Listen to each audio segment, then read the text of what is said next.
The Modi government is overhauling the Waqf Act to restrict the unfettered powers of the Waqf Board, the country's third largest landowner after the Indian Railways and Armed Forces.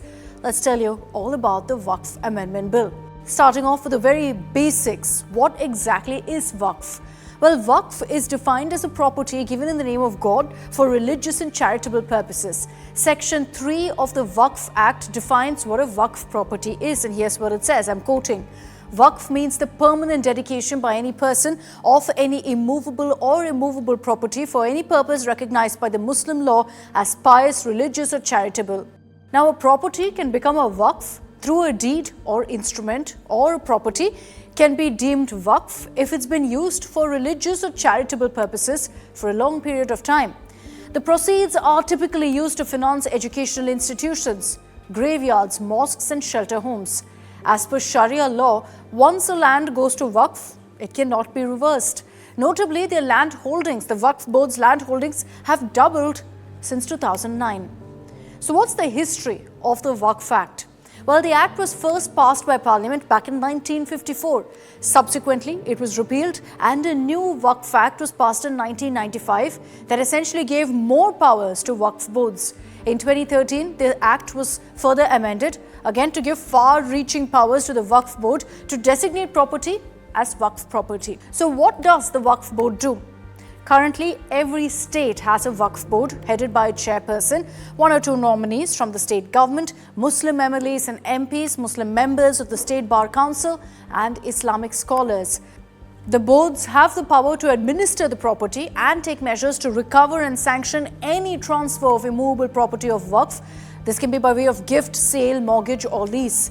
The Waqf Board has also been granted complete unrestrained power when it comes to registering properties.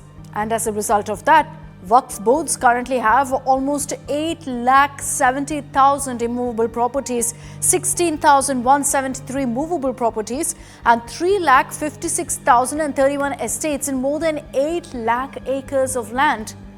And it's because of this that Prime Minister Modi set his eyes on reforming this act and tweaking its powers. बाबा साहब आम्बेडकर जी ने जो संविधान हमें दिया है ना, जिस संविधान की रक्षा के लिए हम प्रतिबद्ध हैं, संविधान में वक्फ कानून का कोई स्थान ही नहीं है. So the government introduced the Waqf Amendment Bill, and as expected, this has triggered a big political fight. Let's first recap for you what happened in August 2024 when the bill was first introduced in Parliament. This was the Waqf Amendment Bill 2024, which was introduced in the Lok Sabha on 8th August 2024. And the very next day, it was referred to a Joint Parliamentary Committee with MPs from the ruling party and the opposition.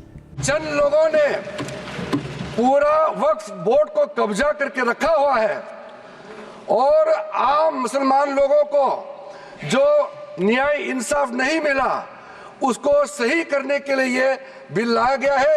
इतिहास में दर्ज होगा कि ये bill को कौन कौन समर्थन किया है और किसने विरोध किया है. ये इतिहास में नाम दर्ज होगा. So once the JPC report was out, the cabinet approved 14 amendments to the bill. These amendments modify several contentious provisions of the original bill. The original 2024 bill mandated that every property dedicated to Waqf must be registered within 6 months. Now, the JPC's amendment is flexibility in that timeline, and so the Waqf Tribunal can extend the deadline in some cases. Another point, one of the most controversial aspects of the original 2024 August bill was the enhanced role given to district collectors in determining whether properties claimed as Waqf were actually government properties. Now, the bill based on the JPC recommendation has been tweaked so not collectors but a more senior designated government officer chosen by the state government will decide on properties. The other big change is in the composition of the Waqf Board. The original 2024 bill mandated for a non-Muslim chief executive officer and at least 2 non-Muslim members to be appointed by the state government to essentially change the Waqf Board's composition of only having Muslim members. Now, the JPC has changed this aspect. While 2 non-Muslim members will still be mandated to be a part of the board, it's also mandatory to have a member with knowledge of Muslim law. So these are the changes made to the bill based on suggestions of the JPC. But these are essentially partial concessions, as the opposition claims that their suggested changes haven't been made. And certain parts of the bill, like 2 Muslim members of the Waqf to be women, survey of Waqf property by the government, and essentially that just the Waqf board can't declare what is Waqf property, they've been retained as was in the August 2024 bill. A dissent note was also added in the JPC report, which highlighted the issues that opposition had with the bill as it is now. Now, the government faces the Waqf bill test in Parliament, as opposition MPs have made their stand clear on this contentious reform.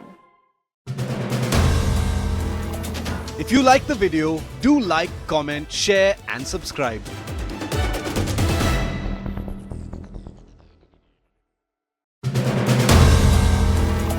If you like the video, do like, comment, share and subscribe.